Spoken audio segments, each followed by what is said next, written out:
Hi there, and welcome to the Skylight Books author reading series. If you'd like to learn more about us and our many upcoming author events, please visit skylightbooks.com, where you can browse our inventory, buy books, and join our Friends with Benefits Club. You can also follow us on Twitter, Tumblr, and Facebook. To speak to a real live bookseller like me, please call 323-660-1175. Thanks for your support, and enjoy. Hi. Ooh, hi. How's it going? Thanks for coming, everybody. My friend wrote a really beautiful book. We've known each other for 6 years. We met each other at Lambda Literary in 2013. Yes. And I think immediately bonded because of our love of karaoke. And we have yet to do a duet of Endless Love with Lionel Richie and Diana Ross. So that's coming. Forthcoming Tin House Books 2019. Okay, thank you. I'm so happy to be here with Tommy, who I fucking love so much. Googly eyes looking at you. Your beautiful face. We're on several group chats together. We are. They're very funny, and you do not have access to them. I told my girlfriend that we had last Sagittarius group chat, and it like terrified her. Yeah, it's me and Kristen and Alyssa Washuta and Morgan Parker, and we just talk cash shit on everything. I like how sometimes I open it up too, and they'll be like 75. I think unread someone's messages. fucking died. Yeah. Like I thought somebody died. Okay, so I'm gonna read two things, thematically that I'm calling sad gay and horny gay. So, yeah, and sometimes it's the same thing. Yeah. Versatile. So we'll start off with sad gay, which is also kind of horny. So Yeah. This one's about rabbits. Okay, if you don't know anything about this book, it's about lesbians and taxidermy. There's a lot of fucking in it. That's all you need to know. Set in Central Florida. There we go. Yeah.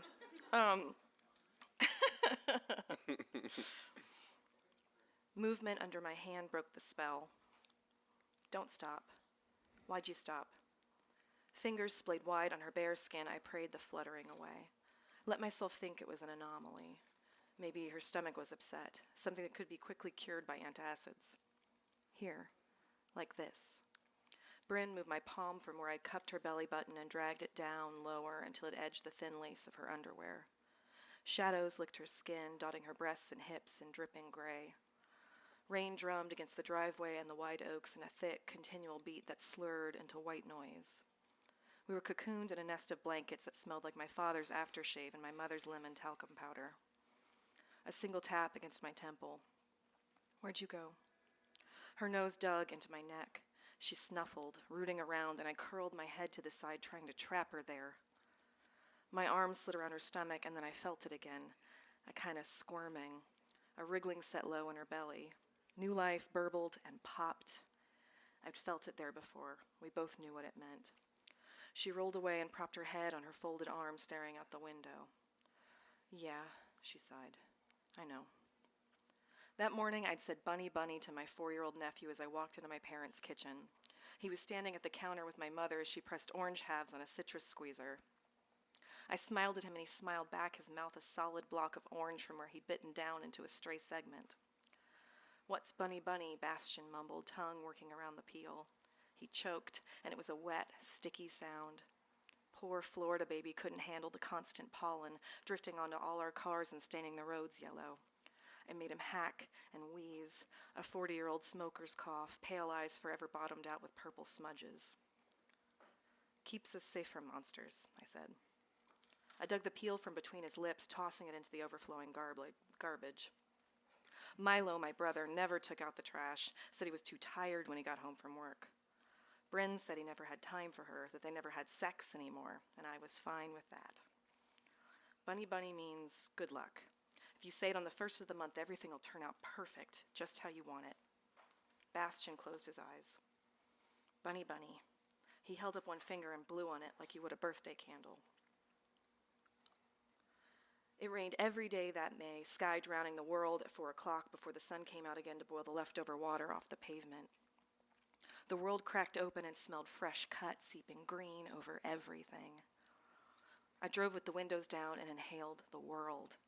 The dank scent of wet dirt at a construction site, orange clay smoothed into wet puddles at the high school baseball field, the fruity shampoo as my hair whipped around my face, even the festering dumpster beside a traffic light held appeal. It all teemed with life. There were birds nesting in the eaves of the taxidermy shop. When one of the babies fell out and cracked its neck, I spent a whole afternoon carefully preserving it for Bastian. Every day, my mom made scrambled eggs with sharp cheddar cheese, my brother's favorite. The three of them had moved back into my parents' house on the premise of saving money to buy one of their own. Milo's old room had been converted to a sewing studio, so the three of them shored up in my childhood bedroom. They slept every night beneath the tattered posters that still clung to the dark wood paneling, bands Brynn and I used to like, and movies we'd watched in high school. My brother, who I loved, curled up with the woman I loved beneath my red and white quilt. Milo said he was glad Brynn spent all her time with me since he was always gone, said he knew I'd take care of her and make sure she was happy. He smiled as he said it, never a moment's pause that I'd be touching his wife as soon as he walked out the door. How could he not know, I wondered. How could he think anything less was happening when he knew I'd had her first? Milo's job at the Lexus dealership was 45 minutes away. He got up early, came home late, taking overtime and working holidays. It was a low-paying gig that didn't require any previous experience, which was good because his resume took up less than half a sheet of paper. He'd gotten the job through one of his high school buddies. It was the first time he'd ever really tried, and it didn't agree with him. On his days off, he stayed in bed until mid-afternoon and then ventured out to the kitchen for a sandwich before passing out on the couch again. He looked tired all the time, skin grayed out and hair lank with grease. His polos were never clean. Brynn sometimes did laundry, but we both acted like kids on summer vacation. She let my mom do the chores as we hung out and watched TV. When Milo came home, he'd kiss Brynn first thing. She leaned into it so hard I could hear their teeth click together. "You take such good care of us," she'd say, drawing a line down his cheek with a fingernail I'd painted for her. "Who else would love me so much? No one sweeter than you, baby." He'd look better then, and I knew it was all worth it to him, the long hours, the driving, just to come home to her and Bastian. Listening in on these whispered conversations, I tried to imagine myself in my brother's position and couldn't make the image stick. I knew what she wanted from each of us, the things we provided. I watched my brother work himself to death, saw how he was still able to be emotionally there for her, and wished I could be the kind of person who could do both. I came over every day on my lunch break from the shop, eating leftover crusts from Bastian's peanut butter and honey sandwiches. I like our little family. Brynn snuck her hand into the crease of my elbow, and I'd let it sit there, collecting sweat, mine and hers. Something I could take home and keep at the end of the day when I drank rum and cokes next to the busted AC unit at my apartment. Drunk, thinking about what kind of person I was, taking from the people I cared about. Taking because if I didn't take what I needed, I might die. We sat at the dining room table and ate ham sandwiches for lunch. Bastian slurped speckled cereal milk from a yellowing Tupperware. Between bites of Cinnamon Toast Crunch, he touched the little bunnies in their basket with a gentle hand. The kits my father and I had lovingly worked on for several weeks, attempting to perfect the downy sweetness found in mammal babies. My father found them in a cardboard box inside our garage, cuddled in a nest of shredded newspapers and telephone book pages. Carbon monoxide from the car engine. He cupped one in his palm, body the size of a fat dinner roll. When I took it from him, its neck flopped back until the head was lying over my fingers, limp and dangling. "Give him to your mom." I stroked its downy back. It was still warm. "Makes a good Easter gift. Peter Rabbit, right?" We each took two, bisecting the bodies through their tiny white bellies. There was barely anything to remove. They were so young. Their skulls were dainty, the size of apricots. I scrubbed them carefully with a toothbrush, washing their coats in the workroom sink, dried them with a blow dryer on a low setting. Blush from the drugstore stained each round cheek a delicate, precious pink.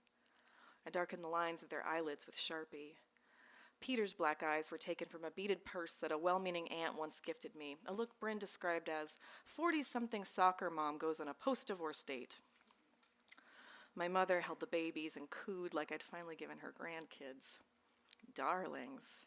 She kissed me on the cheek and squeezed my shoulder. "Best behaved kids." Brynn turned to my mother and held up the empty cereal box. Have to leave for the store now if I want to outrun the storm. She was still in her sleep shirt and a pair of my brother's boxers. The flap at the crotch was unpinned. Pale underwear kept peeking through. I'll go. My mother already had her purse slung over her shoulder. Her long, dark hair licked the floor as she leaned over to kiss Bastion's head. Be back in an hour. Behind us, the fridge clicked on, running hard enough to jostle the boxes of minute rice stacked on its flat top. Bastion set down his spoon and milk drooled from its bowl, leaking onto the quilted placemat. His eyes were sleepy. He swayed in his chair. I settled him in front of the TV, tucked a throw around him peppered with gray dog hairs and crumbs from the floor. He sucked his thumb and sniffled, allergies flaring up again. One of the dogs came up and curled beside him. Brynn and I went to my parents' room because I couldn't fuck her in the same place she slept every night with my brother. What had been my bed was now their bed, a bed for two people who'd committed their lives to each other. I could feel him there between the sheets with us, sad and hurt, and it made me want to cry. We stood in the doorway of my parents' room and didn't look at each other. It wasn't the first time it happened, and it wouldn't be the last. In order to do it, I let Milo drift until he was a far-off spot in my mind, a hazy blot on the horizon that I could pretend was something else entirely. Not my brother, not any part of me. Brynn leaned into me and let her head fall on my shoulder. Time was always too short. All we had were afternoons, little minutes between work shifts. Will I ever get tired of this? I asked the question aloud, though I already knew the answer. You couldn't get sick of sustenance when you were starving. What happens now? She looked out the window, hand pressed against her belly. I curled around her back and put my hand over hers. It wasn't warm enough anymore without the blankets, but I didn't care. We didn't say anything, just listened to the rain lessen until there were only drips pinging off the window's metal awning. I stroked one finger down her abdomen. Bunny, bunny, I wished, mouthing the words into her damp neck. Okay, so sad gay. I don't really see the distinction between sad and horny in that one. I feel like we're learning a lot about Tommy, too. But also, that part where she's like, you can't get satisfied. What was it about of sustenance when you're starving? Yeah. So good. Oh. You must be like a writer or something. Well, now I'm going to read some horny shit. It's probably also sad. Lesbians, am I right? And Joe Osmondson. Lucinda and I met at the bar and holed up in the back, drinking pitchers of shitty domestic beer and making heavy eye contact. As I took that first sip and stared across the table at her, I couldn't seem to care how sorry my guts would feel come morning. I didn't dwell on Brynn, or my mother or father, or any of the worries that burdened me all day at work. There was nothing but the drinks and the smooth coolness of Lucinda's fingers dragging across my forearm. Why don't you keep taxidermy in your apartment? Lucinda poured us each a taster's sip. That's what she called our first glasses, doling out an inch. We'd see how long we could last until one of us broke down and drank it. Then we poured full glasses and really went to work. The pitcher sat between us, a safe space to rest my eyes when I looked too long at Lucinda's cleavage. Why haven't I been to your apartment? I let the smallest edge of the beer touch my tongue. It fizzed there and lingered, yeasty as bread. I don't have an apartment. You don't like taking your work home? She wore 3 gold bangles on her wrist. The wires were thin and chimed when they clicked together. Light bounced off them with every delicate turn of her hand. No, it's not that. I took my first full sip and let my taste buds weep. You got a house? I live in a condo. I have a roommate. She smiled as I took another mouthful and then took one of her own. You're losing fast today. So if you taxidermy animals for a living and you don't keep any in your own home, what does that actually say about you? I drained the last of it and let Lucinda pour me some more, still stuck on the word roommate and trying to wash it out of my head. It says I don't keep them in my apartment. Who do you live with? The last of her own slipped past her red mouth, lip prints gumming up the rim. Roommate could mean anything, but the way she said it sounded like wife. The woman from the gallery, I'd already known, could tell from the body language. A hand, an elbow, that single stroke of flesh against flesh. I knew what that meant. I'd spent too much time watching their faces when I should have been watching their hands. I poured her more, but she stopped me when the beer reached the middle of the glass. Why don't you keep taxidermy in your house? One long sip for me. I don't want it to feel like home. 2 more for Lucinda, who wore a black velvet top that clung to her body like a second skin. That's sad, Jessa. Everybody needs a place they feel safe. She rubbed her finger along the indentation of her lip, and I wanted to smack her hand away, ask why she was turning something that was supposed to make me forget into another agony of remembering. I wanted to kiss her, badly. I wanted to feel something else. Jesus Christ, could you just answer the question? I asked, pouring the rest in my glass. Roommate, a word that you could use for a friend or a fuck buddy. Even though I'd fought to keep things casual between us, I wasn't sure if I was up for another person I had to share. Based on the way I'd seen them together in the gallery, it didn't feel like it was over. At least, it didn't look like it was over based on the other woman's body language. I knew what it looked like when you still loved someone after the other person had long given up the ghost of romance. And that woman had longing written all over her butch baby face. I have a roommate because I bought the condo with that person, and now I can't ask them to leave without dividing the property. Leaning forward, she slipped an arm across the table and dug one of her fingers into the band of my watch. She left it there, wriggling below the face. I don't keep photos in my apartment either, I added. There was no art, nothing but the cheap eggshell paint that they'd slopped on the walls long before I'd arrived. It's just a place to sleep. The finger, still wriggling, slowly worked to undo the band. You know I'm here for you, Lucinda said, thumb smoothing into the crease of my palm. Her voice took on an edge. All you have to do is ask. Give me a little, Jessa.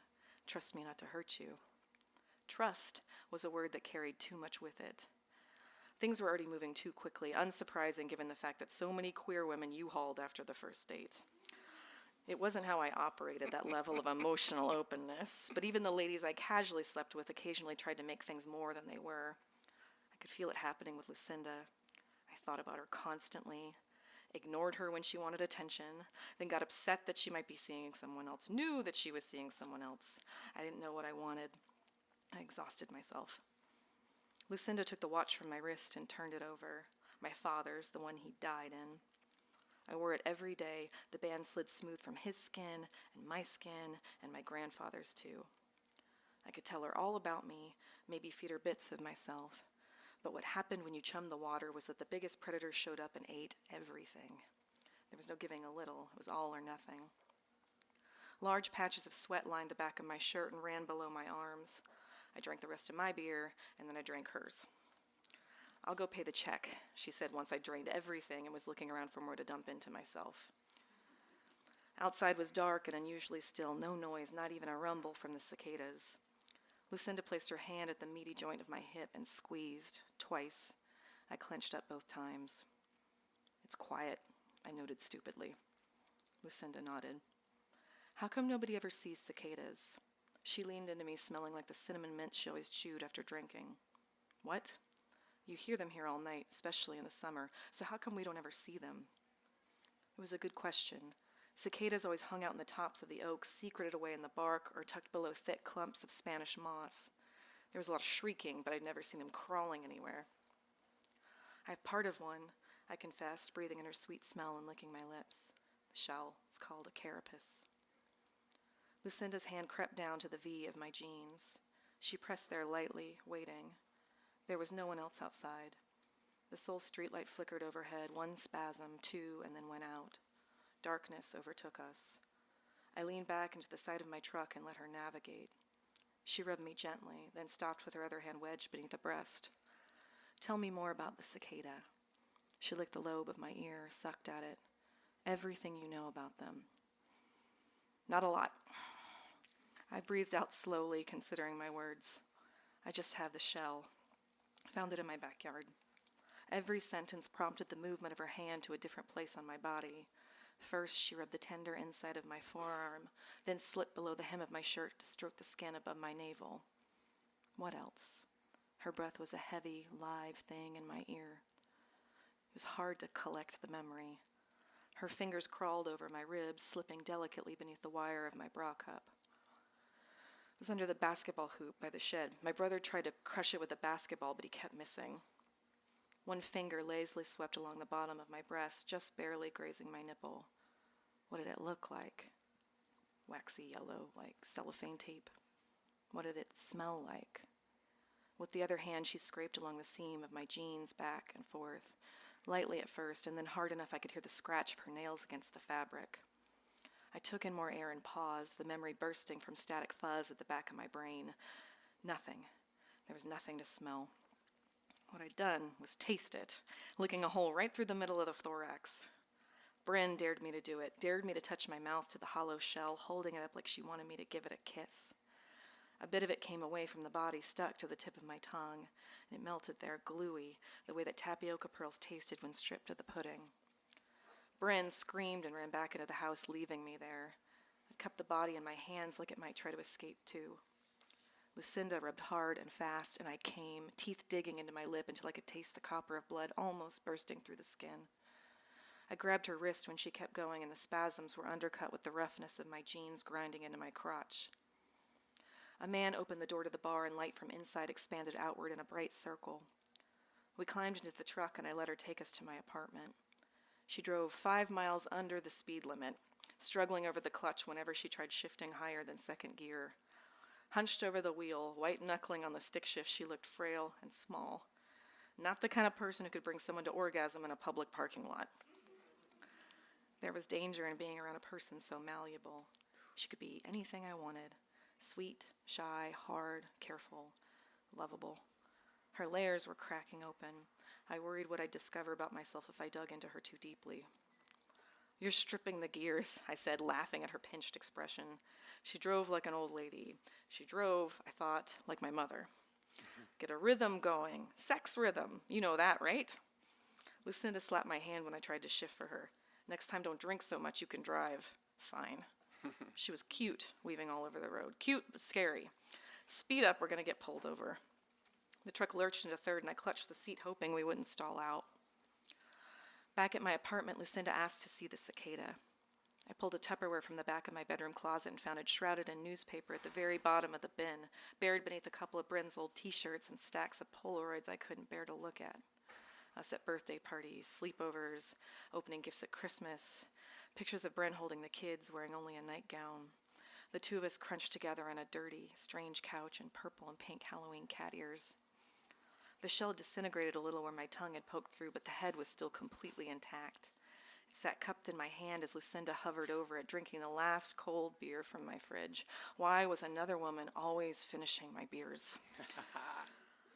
"I should get you some art for the apartment. It's sparse in here. I've seen the kind of art you're into. Pass." She didn't respond to my jab, just leaned over to examine the insect shell.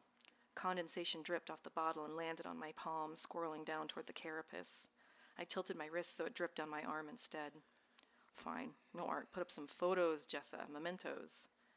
Lucinda set the empty on the coffee table next to the others we'd killed. Her fingernail gently traced the translucent wings, tapped at its empty, bristled legs. It's incredible. Perfectly formed but completely hollow. Its eyes were milky spots that stood out like bits of bubble wrap. "I like how cicadas sound," I admitted, rolling the shell back and forth in my hand. "They make me feel like the whole world's about to go to sleep. Reminds me of being up late with my dad." Lucinda took off her pants and shirt, opening the bedroom window in just her black underwear. Her breasts were high and small, so different from my own, which sagged like spent party balloons. My skin wrinkled up whenever she lifted a nipple to suck. It hurt a little, but it was a good kind of ache.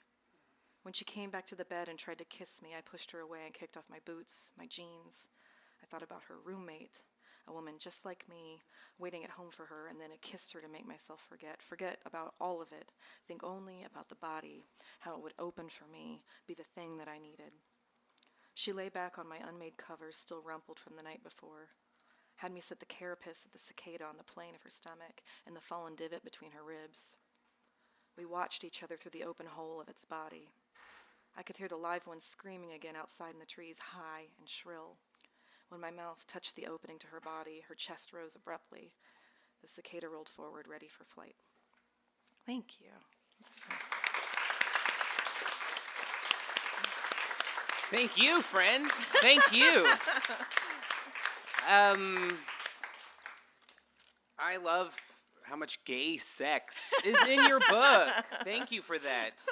Representation. So how do you feel having written technically a ravioli? It's good to create a ravioli. Yes, yeah, because technically it's a ravioli. Yeah. So how many of you know Kristen on Twitter? Anybody? A show of hands, right? So she is an expert on what is or what is not a ravioli.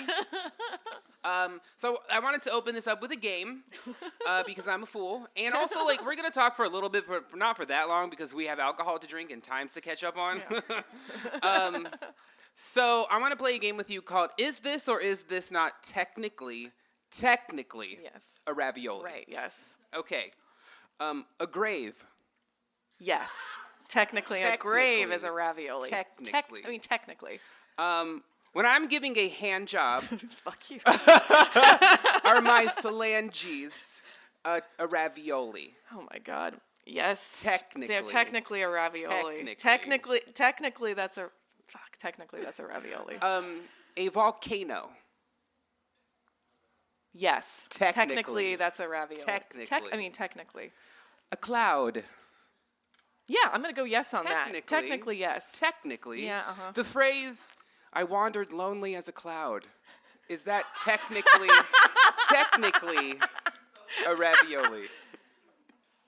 Yes. Okay, yes. Technically. Technically. How about the argument that phrase, "I wandered lonely as a cloud," is stupid as shit because clouds are fucking everywhere? That would make no sense in Seattle. Is that technically? Yeah, absolutely. A That's technically yes, a ravioli. Right? Yes. Seeds. Yes. Technically. Yes. Skin. Oh yeah. Technically. Yes. Saying soda versus pop. Is that technically? Technically? Yes. Yes, right? Yes. Technically. Yeah, technically it is. This bookstore. Is this bookstore technically? Yeah, this bookstore is technically a ravioli. Yes. Technically. Yes. A ravioli. Is a ravioli technically? No. No, right? No. Why would you call it ravioli? That's so dumb. No, it's not technically. Whatever. I wanted to start this discussion, as it were, with a quote from my mother. She texted me. So Kristen sent my mom a book and signed it and everything. Didn't charge me nothing. So first round is on me. So my mother sent me this text message, and it said, "You feel like you're living in it. That's how close it is. Like a live thing. It's more alive. It's more than alive. It's super alive. And no holds barred, real, and unself-conscious. It is what it is. Fucking courageous." So my mother said, right? Yeah, snaps from my mom. That's my favorite blurb from your mom. Which is, I thought it was interesting for a few reasons that I want to kind of get into them. Mm-hmm. First of them is, Florida, Central Florida, yes. right? And I was thinking about, when you're reading stuff, you always kind of think about why this place, why this character, why now? Mm-hmm. And I sort of thought about how popular conceptions of California or New York or the Midwest, like how they affect the tone of a book or the interpretation, right? And Florida, and especially in your telling of it, is so saturated.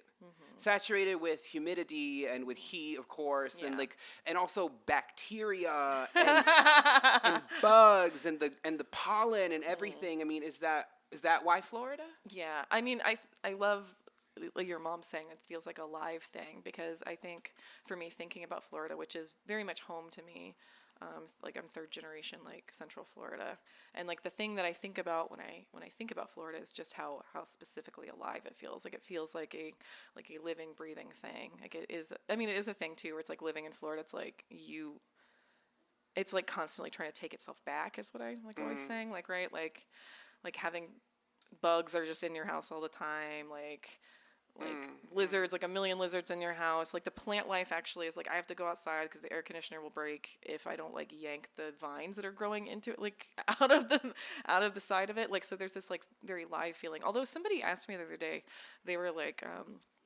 like, what's it like writing about a place where people come to die? And I was like, shit, that is grim. People die everywhere. I was like, Jesus. But then I was like, oh, I've never really thought about it that way before, because I always think about it as so alive, right? It's like this very juicy kind of like, right? And it also feels so physical. Like it feels like tactile. Like being outside in Florida feels like hands pressing on you, I feel like.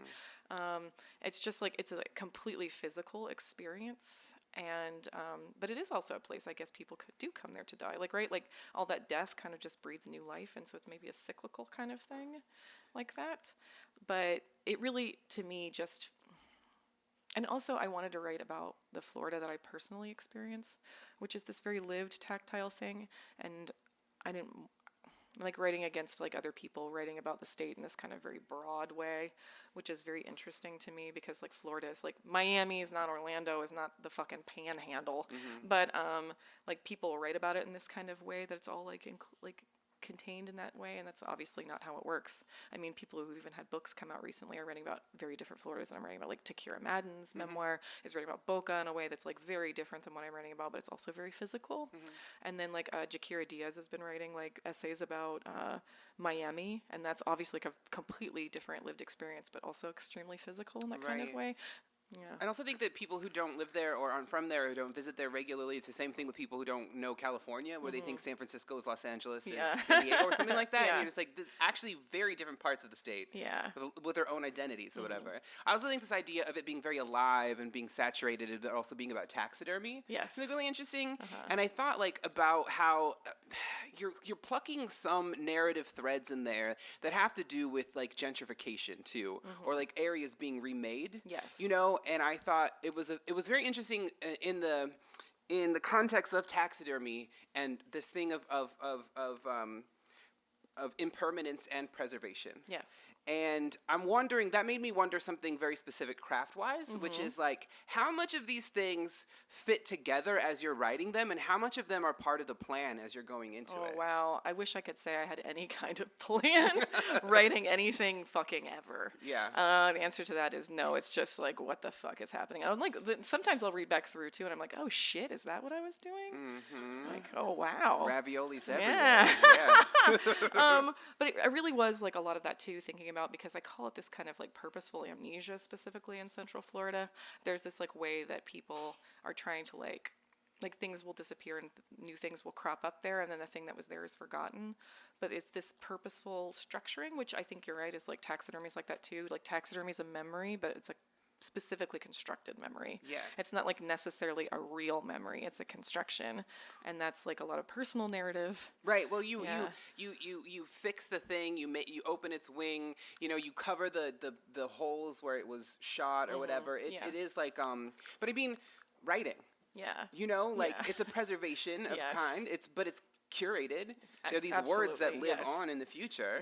Right? It's a specific construction. It's like trying to like engineer something in a kind of way. And that's like very much like taxidermy for sure.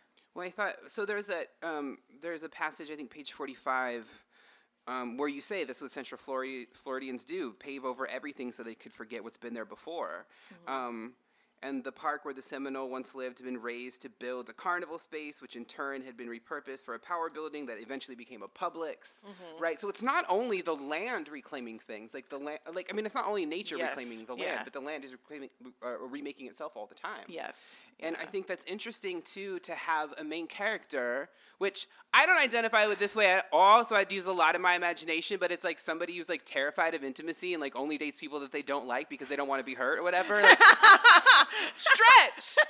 Yeah, I've been doing yoga for that stretch. But for the land to be constantly, like, when you talk about, like, it feels like they're being being in Central Florida, you go outside, you feel like you're being touched, right? I can't imagine this is a character who likes that. And to place them there, I mean, that drives, I think, the narrative tension, right? And then there are these ways in which she's like specifically engineered. So the main character's father commits suicide, and this is a person who the main character has looked up to their whole life, and has patterned their emotionality after this person in a lot of different ways. And so and she thinks he's got it all together. Everything's figured out. Owns his own business, this taxidermy joint. She's the favorite. Has a wife and kids, and seems so stable. And so a part of it is like her trying to figure out. Yeah. I mean, she's kind of in a moment of ossification, don't you think? Yes. And very much for me, I thought about this because it is like a book that's very like about like loss and grief in a kind of way. But I also knew I wanted it to be this book that's like the book starts out with her father committing suicide very specifically, because I was like, this is a person who's like created a lot of like coping mechanisms or workarounds for things that maybe aren't necessarily healthy. None of us do that, right? No, all of my coping mechanisms are totally healthy. So it's like she's had these workarounds and maybe they're shitty, but they have worked. And then then I was like, what happens like when something finally occurs that makes it so like those don't work for you anymore? And like that's like the trajectory. Like, okay, like when those things stop working and you're forced to have to deal with the shit that you're having to deal with, like what does that look like? Especially if you're a person who has like control issues and things like that.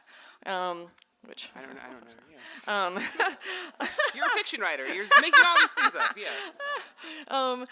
But then I was like too, because it's like also like people in a family. There's this idea like like you grew up with these people and like you have this idea of like I know this person but really it's like you know the idea of a person and you made a construction about like how they get to be. And so I was looking at like what does it mean for any of these people to experience grief, because it's all very different, and like how like one person's like experience of grief would maybe be like a problem for someone else like also experience grief in that way. So it was fun and weird to write about families. But to write about grief and to write about death and to write about, again, all these things that seem in opposition to each other in such a lively way, I think it has a large part to do with the verbs that you use. You're a very inventive verber. Things like they leak and they lick. And there's so many, I mean, I love it. And it made me think that you write with the sensibility of a poet. Tommy, that's so nice. Would you agree? Technically, that's around Humor is not a defense mechanism. No. I will tell you this, though, like doing copy edits, like I love that you said this, because like that was like one of the most humbling experiences of my life. Whew. Like copy editor sent back like the thing and they were like, I just want to let you know, in this like amount of pages, you use the word spitty 45 times. And spitty is not a word. And I was like, shit. I haven't turned in my copy edits for feed, and they were due like July 1st, and it's for the same exact reason. Every time I open it, I'm like, you horrible, fallible creature. I want to read a little section, and then I want to accuse you of something. Oh, great. So there's a I think this is in there's a page that says, my parents' house sat, and this is again about verbs, or like your sort of Rubik's cubing of language, let's say, because I'm a poet. My parents' house sat lit by buttery circles of dueling street lamps. How dare you? I invented buttery. I'm going to have my publisher contact yours and issue a cease and desist immediately. I had some other, like, maybe lighter questions that came up as I was reading your book. What is an acceptable time to drink a beer? The earliest acceptable time to drink a beer. Oh,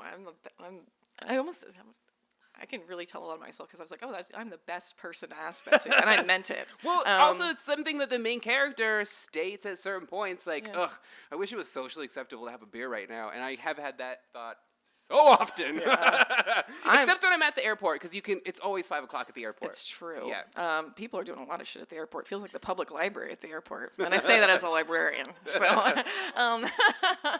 nobody knows what the fuck they're doing at the airport or the library. I say that with love. I love a breakfast beer. I did the other day, I was like, hear me out, breakfast wine. Like, why not?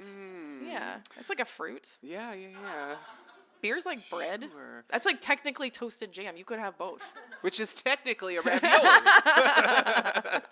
I remember traveling with Morgan once, and she was like, she was leaving from LA and I was leaving from New York, and we were both going to Athens, Georgia for some stuff out there, and She was like, it's 9:00 and I just ordered a wine, and the woman sitting next to me was like, I hear you. How much do you hate writing? Oh, Jesus. We regularly text each other, oh, fuck, I'm the dumbest bitch in America. What am I doing right now? It is one of those things, too, where it's like, oh, God, I'm like a dumb motherfucker. Oh, it's so bad. Like, it's so bad. Like, I love it so much, but I hate it. It's like a beautiful, mean woman. Oh, Jesus. I'm like, love me. It's such a power top, you know what I mean? Jesus. It is like, wow, it is. You know, it's like, it's the only thing I'm going to let top me. Right? Me too. What about, well then, so like, I guess the question is, and I get asked this question all the time once somebody figures out how much I absolutely loathe writing, like, well then why do you keep doing it? Well, I think not writing feels like way fucking worse. Yeah. So the only worse feeling than writing is not writing. It's true. Yeah. And also just like when I'm like sitting and thinking about things, like there's nothing that feels like that feeling when just like that one, I don't want to say it's like something good because I think that's the wrong word, but like that thing happens where you write that one thing and you're like, it's like a click, or it's like that thing where it's like that there's something in here. I feel the thing that's like inside of it, and maybe I can't see what it's going to be, but I feel that thing sitting in there, and there's nothing else that feels like that. Yeah. And it's like, well, how long did it take before you knew what the story was? it took a little while. I also too, because like the genesis of this was like, before writing this, I really truly considered myself to be a short fiction and essay writer. Like I was like, I'd never had it in me or a compulsion to write anything this big, like that broad. And like, what kind of dumb person will write a stupid book? Like, a novel? Yeah. A novel? So I was looking up a lot of like really shitty taxidermy online at the time for fun because I found it to be very hilarious. So I was like looking up a lot of it, and so I was writing a short story about a brother and sister who attempt to taxidermy like close family friends, like beloved pet goat, and they just like fuck it up really, really bad. And this was like hilarious to me to think about. And so like as I'm writing this story, it's like the first time You can't make a joke when someone's drinking, okay? It was like the first time like it got to the end of a story where I was like didn't feel like I was done with them. Like I was very much like still thinking about those people. I was thinking about the place. I was thinking about like the larger like world that they lived in, and I was like, well, fuck, I don't really know what that means because I've never experienced that before. I was like, I guess what I'm going to do is I'm going to kind of scrap this short story, and I'm going to try and write out whatever it is that I want these people to do, or like whatever there is they're trying to talk to me about. So it took a little bit. I only knew like, because I also am a writer, like I'm not an outliner, like I don't write like that, but I am like a person who's like, I knew a couple things. I knew I wanted to be a very specific kind of Florida that I wanted to write about. I knew I wanted there to be a lot of taxidermy. I knew I wanted it to be very, very gay in a kind of way that I wanted, which is like not like a coming out thing. You've succeeded in that. Thank you so much. I wanted it to not be also like a coming out narrative. I wanted it to be this kind of like lived experience of like queerness, like day to day. And I also wanted there to be like sex in it too. And like not necessarily this kind of like fraught like trauma of like women like thinking about like sex in this kind of way, just like sometimes just like fucking, which is like how people are. So I knew those things going into it. Allegedly, technically. So I knew those things going into it, and I was like, okay. And the other thing I knew too was like the one shape thing, because that maybe is a thing I think about too, is like what's the shape of something, and I could see the shape in my head as almost this kind of zigzag, like sewing. So I knew I wanted like the present to be every other chapter and to be like very linear and like up to the minute, and I wanted every other chapter to function like how memory functions, which is like we don't get to control it, and it crops up like you smell something and it triggers a memory, you hear a song and you experience a memory, like you see like a picture of something and it's just pops up, like a TV commercial comes on and makes like a memory happen, and you don't get to control it. So I could see it in that kind of way like that. But that was like. So you knew you would be writing different time periods. I did know that, and I wanted them to feel like memory, and I wanted them because memory is like you only ever get to experience them through how Jessa does. So like anything that's happening with Brynn, you only get to experience like how Jessa experienced things with Brynn, like because memories are also very constructed. Like memories are taxidermy. So like. It took a while getting through it. I also wrote like the draft of it, and I was like, I don't know what this is. It's probably like a hot bag of garbage. Oh yeah, every single time. Yeah. I closed it, and I was like, cool. Finish a draft in like November. I was like, I'm gonna look at this in January, and so I opened it up then, like hoping like maybe I'd open it and be like, oh wow, who wrote these little gems? And I was like, oh shit, this is a shit show in here. But it really was like, okay, I'm just gonna like make myself sit inside of it. And it took a while to like make it into something that felt like it had the shape there, right? But it took a long time just kind of like whittling it down or like kind of scraping it into like the thing that it is now. It took a considerable amount of time, and some stuff takes like even longer, right? Yeah. Like how long does fucking Joanne Beard work on something? She worked on something for a fucking decade. Or Alexander Chee. Yeah, right. Yeah. Jesus. I also thought too, because I don't outline either. It wouldn't make sense because it's a poem, but like it wasn't like my experience really. And coming to LA and like starting to write screenplays, it is all about the outline. In order to sell something, the treatment has to be there. You have to say everything that everyone's going to do during the whole thing, and it was so alien to me. Yeah. And I was talking about it with Michelle T, and she said something about it like not knowing how to do craft talks because she doesn't know how to do it. It's just more about writing instinctually. Yes. Is that how you? Yeah. I mean, because I think that's like very confusing, right? Like if we talk about craft, I was like, I don't fucking know. But it really is like a thing where it's like kind of just writing into a feeling for myself, or not feeling, but like writing into. Gross. Yeah. Yeah. I'm like, what? But writing into like what it seems like it wants to do, or like into like a space where it can kind of like either expand or kind of like turn into like a different shape. I think shapes is the way I've been really thinking about like my work recently. What do you think of the shape of 7-Eleven? How would you feel? I have heard rumors, the streets talk. I have heard rumors that you're going to do this like 7-Eleven writer's residency? Or how would you feel about that? And is that something that we could do? It actually is very funny because Slurpee slid into my DMs. And they're like, hey, we heard you're writing a book and we'd like love to talk with you about doing something. And I was like, contact my publicist. Let's make it happen. And so far they haven't contacted Molly, but I don't know what that looks like, right? I'm like, do I get like a small table next to the hot dog roller? Do I like set up shop next to the Slurpee machine? Because if you don't know, Kristen is the poet laureate of 7-Eleven. Right? Yeah, I've been gone for like a week and a half now. I definitely had to tell them when I was going out of town, because if I don't tell them, they think I died. And they get really mad at me. Mine is like around the corner, and I just got 7-Eleven rewards. And they were like, you've been here every day since September, and we've tried to get, and I was like, I just don't want another card. And they were like, you get free shit. And I was like, you're right. Here we go. Yeah. Yes. Yeah. I kind of want to end this talk with a quote. Again, I can't identify with, but I thought it was, using my imag-match, which is like, I call my imagination. Yeah. And it's want and need. 2 words from my dad's letter, from his suicide note. 2 words from my dad's letter that meant so much and so little. I never knew what I wanted, and I didn't want to need anything. Better to need nothing. Nothing never hurt you when it left. Thank you for that. Again, no idea what that feels like. But is there the last question that I want to know, this is very selfish on my part because I'm starting to write a novel like a dummy, and did you start with like a premise or like a feeling or like a, Yeah.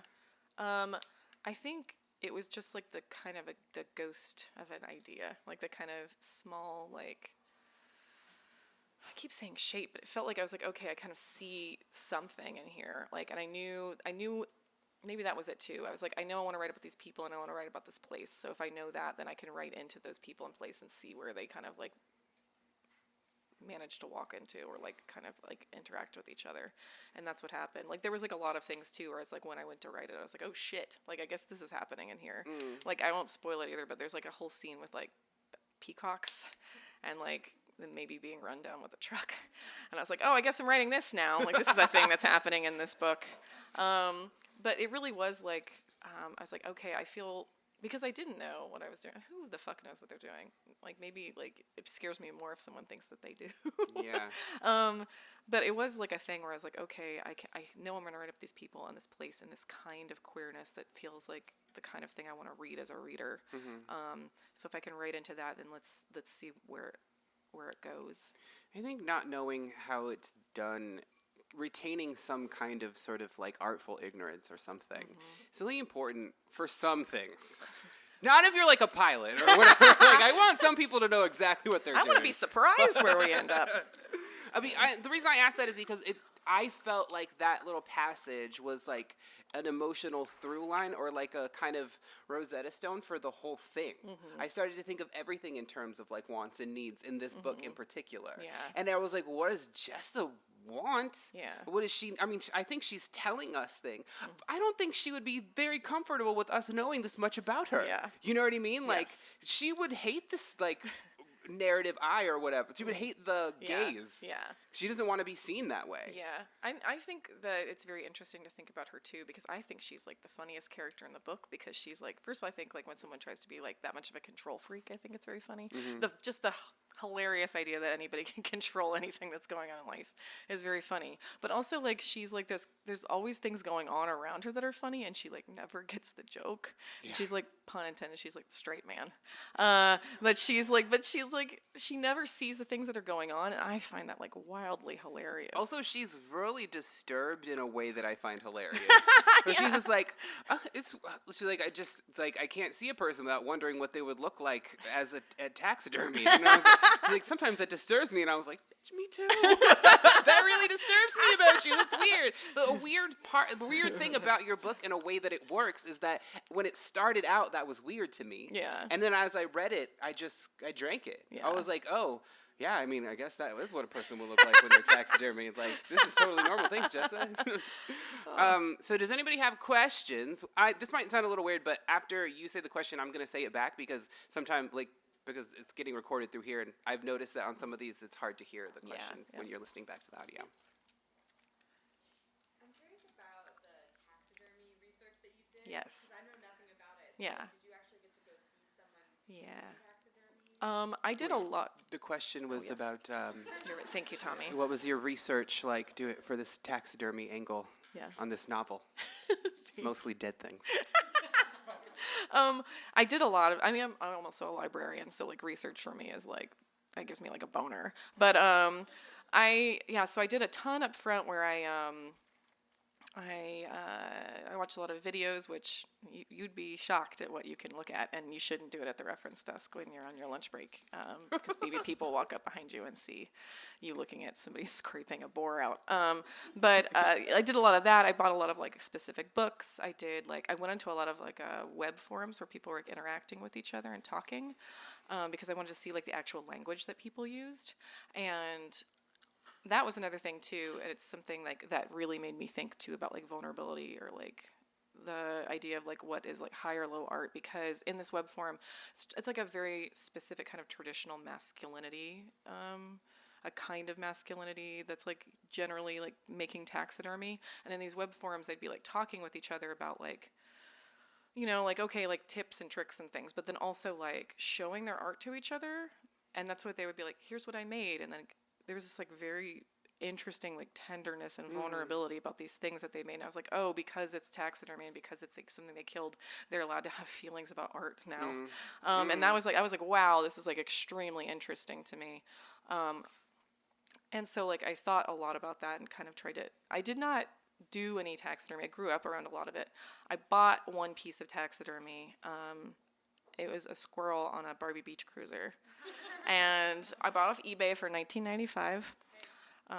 And then it came to the house and I was like, yes, I've got this taxidermy. I'm going to put it on the shelf. I'm going to put it next to myself where I write. But like every time I would have like too many beers, I started wanting to like open it. I was like, oh, I just really want to like open. Yeah, see. The more I talk about it, you're going to start to get comfortable with it, Tommy, just like in the book.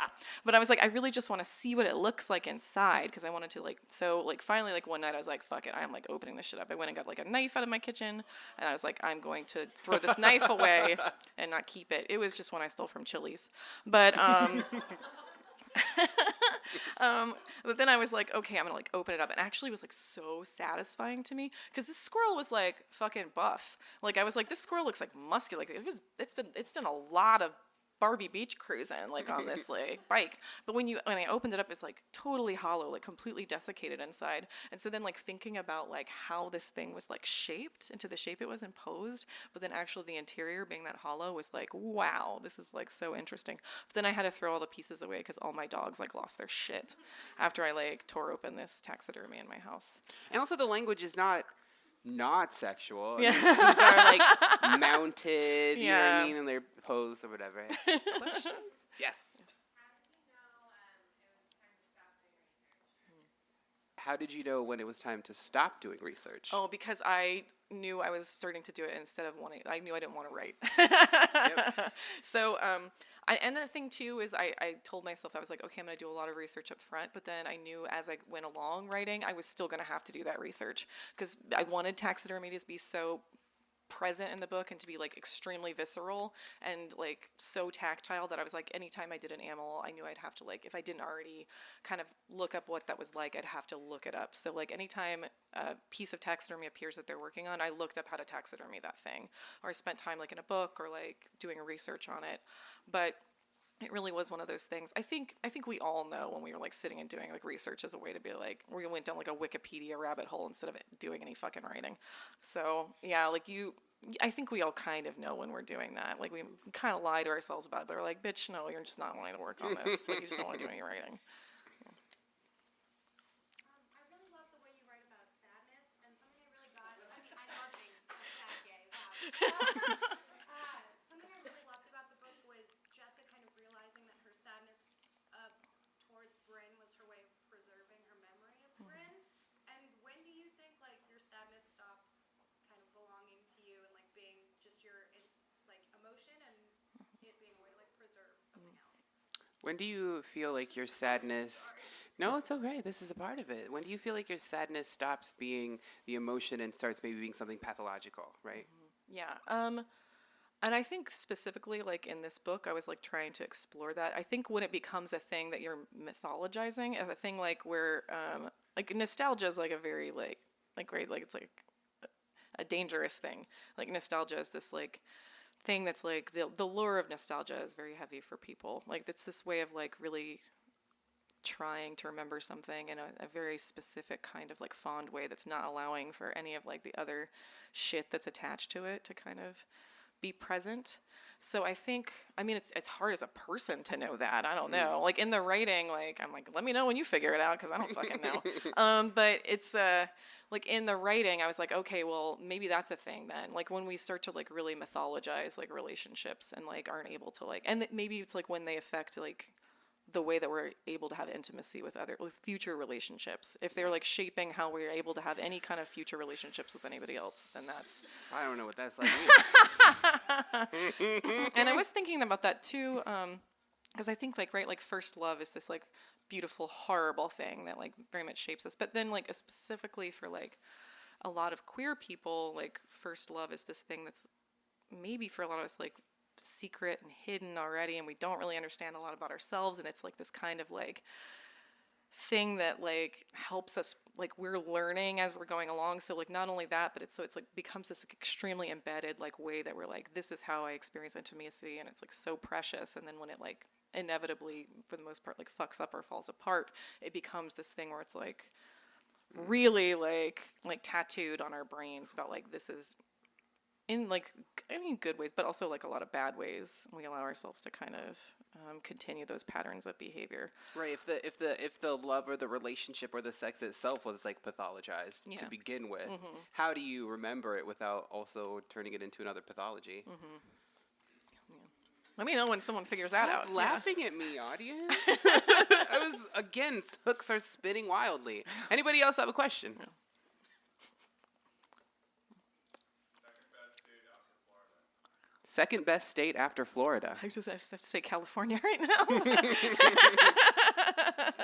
Oh, well, I'm gonna be in Vegas starting in January, so maybe we'll see how Nevada will be. It's weird. Yeah. It's not bad. It's just weird. I'm looking forward to that too. Like a big selling point for me was on that was like, oh, like Vegas is also a place where people go, like how they come to like Orlando and they're like, Orlando's tacky and I'm coming here to visit and be an asshole and leave.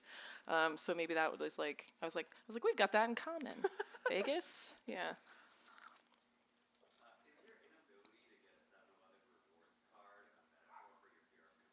Ooh. Specifically, questions for Kristen. Thank you. In the annals of memory in this podcast, or however this recording is going to go, nobody knew what that person just said. I control memory. Why did you steal a knife from Chili's? The knives at Chili's are just great. They're like really good knives. So I actually had a set of 4. There's a gay Chili's by my house, where maybe sometimes people went and just picked up the waitresses there. I don't know who, but people might have done that. But the I love gay Chili's, but the knives there are fantastic. Yeah, I get like a set. I've said this here on recording. They're not going to let me back at Chili's now. So. They go for the gay sex and you stay for the knives. There you go. Yeah, okay. Or like an enchilada. Mm-hmm. Yeah. Anybody else with a question? Okay, it's time to drink. Oh, wait, Yay. You have to sign a bunch of books. Then we're going to go. Okay. Thank you, everybody. Thank you. Yeah.